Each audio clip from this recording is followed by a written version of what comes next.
President, I ask unanimous consent to speak as if in morning business for such time as I shall consume. Without objection.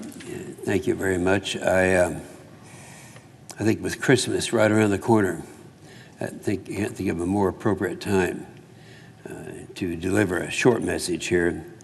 You know, I've spoken several times about the situation in Ethiopia this year. It's a nation that's close to my heart for a lot of good reasons, close to a lot of other hearts around here. And if you're trying to understand the politics behind what's happening on the ground, it's very complicated. But what is not complicated is that human suffering happens and is heartbreaking. We're talking about women and children, and the elderly, people, and they're dying every day. And it is totally unnecessary. I pray the violence stops very quickly and call on those who feel to join me if they agree with this. One of my big criticisms of our State Department is that they tend to go around the world telling other countries what they need to do instead of focusing on building lasting friendships and alliances. This pushes countries away from us instead of bringing them toward us. And we can't afford to do that anymore with the rising problems that we're having right now. We've been talking on the floor with both China and Russia. And those countries are all too eager to pick up the pieces that we leave behind. And this is happening right now. We're faced with a situation where we have countries that are out there that have actually better resources than we do in many areas.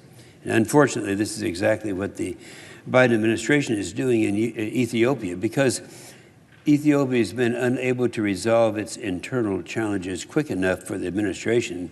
They're punishing Ethiopia. They're really punishing the wrong people here. Most recently, this has been in the form of announcing that they plan to remove Ethiopia from the African Growth and Opportunity Act. The African Growth and Opportunity Act is known as AGOA, and it's something that's very significant. It's one that all those in Africa and other countries they're trying to get behind them. And I think it's particularly significant right now that Christmas is upon us. It means that Ethiopia will no longer have preferential trade capabilities with the United States for both import and export.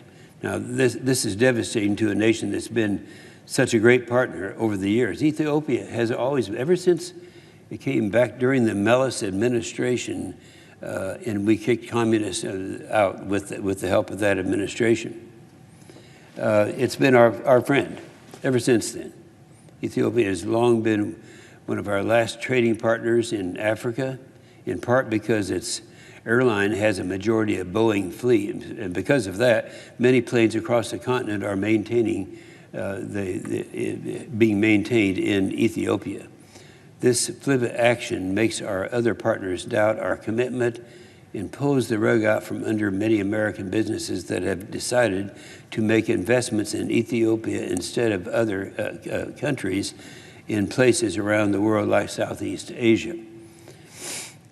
If we're willing to arbitrarily kick countries out of the agreement, other countries and American companies might not see participation in AGOA as worth the hassle you have to go through to get that.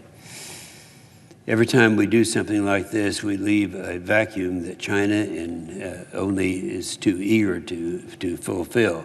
Just after the Biden administration announced their plan to punish Ethiopia, the Chinese government announced their own plan to purchase $300 billion worth of goods from Africa over the next 3 years and to invest nearly $10 billion. Now, the Chinese foreign minister promptly visited the principals in Ethiopia to support Prime Minister Abiy. Now, Prime Minister Abiy, we might remember, has been a prime minister in Ethiopia for a long period of time.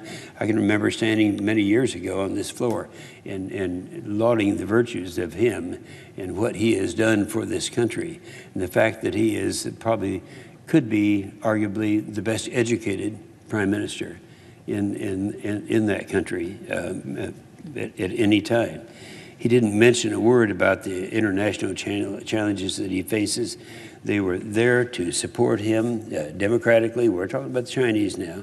Democratically elected leader in Ethiopia. That's exactly what we should be doing, but we aren't. China is.